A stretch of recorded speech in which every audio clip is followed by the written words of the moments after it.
इलाहाबाद शहर के बाहरी इलाके में एक पुरानी वीरान हवेली खड़ी थी। हवेली इतनी विशाल और भव्य थी कि लोग उसे महल कहते थे। बाहर से देखने में यह हवेली सुंदर जरूर लगती थी, लेकिन उसके भीतर सन्नाटा, अंधेरा और रहस्य का ऐसा जाल बिछा था जिसे देखकर आम लोग डर जाते थे। कहा जाता था कि इस हवेली में कभी एक प्रेम कहानी अधूरी रह गई थी। बूढ़ा माली जो बरसों से वहाँ पेड़ पौधों की देखभाल करता था, अक्सर लोगों को यह दास्तान सुनाता था। वह कहता था यह हवेली सिर्फ ईंट पत्थर से नहीं बनी, इसमें अधूरी मोहब्बत की आहें कैद हैं। कई सालों बाद इस हवेली का नया मालिक बनकर एक युवा जमींदार आया। उसका नाम था हरिशंकर। वह पढ़ा लिखा, सभ्य और शांत स्वभाव का इंसान था।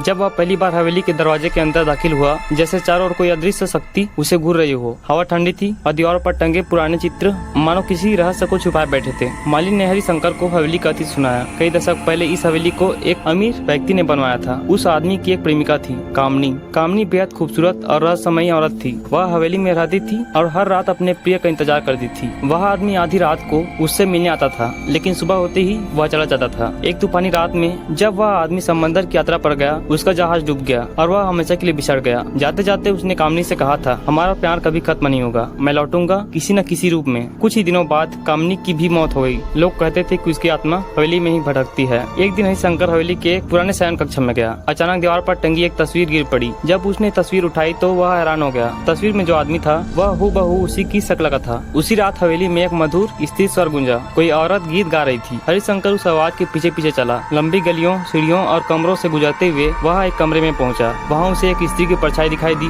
वह और कोई नहीं बल्कि कामनी थी। हरिशंकर ने उसे देखा पर वह तुरंत ओझल हो गई। हरिशंकर का मित्र श्रीनाथ हवेली में उससे मिलने आया। हरिशंकर ने उसे जब सब कुछ बताया, तस्वीर, आवाज, वह रहस्यमय औरत के बारे में, श्रीनाथ ने समझाया, यह सब तुम्हारा वहम है। तुम पिछले जन्म और आत्मा की बातों पर भरोसा मत करो। लेकिन उसी समय कामनी फिर से प्रकट हुई। दोनों ने उसका पीछा किया। वह हवेली की छत पर दौड़ी और अचानक नीचे के तालाब में कूद गई। जब दोनों ने नीचे झांका तो पानी में कुछ भी नहीं दिखा। धीरे धीरे कामनी हरिशंकर के सामने खुलकर आने लगी। वह कहती थी, मैं असली हूँ, मैं तुम्हारी उसी पिछली जन्म की प्रेमिका हूँ। अगर मुझे किसी और स्त्री के शरीर में प्रवेश करने का अवसर मिले तो मैं फिर से जीवित हो सकती हूँ। वह माली की बेटी की ओर इशारा करती और कहती, उसका शरीर सुंदर है, यदि तुम चाहो तो मैं उसी रूप में तुम्हारे पास लौट सकती हूँ। हरिशंकर के पिता को यह सब बातें पता चल गयी। वे तुरंत आए और बेटे को घर ले गए। वहाँ उसकी शादी रंजना नाम की एक भली लड़की से कर दी गई। शादी के बाद हरिशंकर ने कोशिश की कि वह कामनी को भूल जाए, परंतु रात होते ही वह हवेली की ओर खींचा चला जाता। उसकी पत्नी रंजना ने ध्यान दिया कि उसका पति हर रात कहीं गायब हो जाता है। एक रात उसने उसका पीछा किया और सारा सच जान गई। कामनी चाहती थी कि हरिशंकर माली की बेटी को मार दे ताकि उसकी आत्मा उसमें प्रवेश कर सके। यह सुनकर रंजना टूट गई। उसने जहर पी लिया और पुलिस के पास जाकर कहा कि हरिशंकर ने उसे धोखा दिया है और यह जहर भी उसने ही दिया है। हरिशंकर पर मुकदमा चला। अदालत में माली की बेटी को भी बुलाया गया। वहाँ खुलासा हुआ कि वह औरत और कोई नहीं बल्कि कामनी ही थी, जो जीवित इंसान का रूप धरकर सब खेल खेल रही थी। उसने स्वीकार किया कि वह कामनी का अभिनय कर रही थी, क्योंकि तस्वीर में दिखे आदमी हरिशंकर से उसे प्यार हो गया था। लेकिन कानून ने हरिशंकर को दोषी ठहराया और मौत की सजा सुना दी। कुछ समय बाद पुलिस को रंजना का लिखा हुआ पत्र मिला, जिसमें उसने सच बताया था। तब जाकर हरिशंकर निर्दोष साबित हुआ और रिहा कर दिया गया। जब वह अपने मित्र श्रीनाथ के घर पहुंचा तो देखा कि श्रीनाथ भी मर चुका था। आशा और श्रीनाथ की यादों को छोड़कर हरिशंकर अकेला रह गया। हवेली, कामनी और अधूरी मोहब्बत सब पीछे छूट गए। यह कहानी केवल एक हवेली की नहीं, बल्कि एक ऐसे प्यार की है जो मौत के बाद भी अधूरा रह गया। हवेली आज भी खड़ी है और लोग कहते हैं कि कामनी की आहट आज भी वहीं गूंजती है।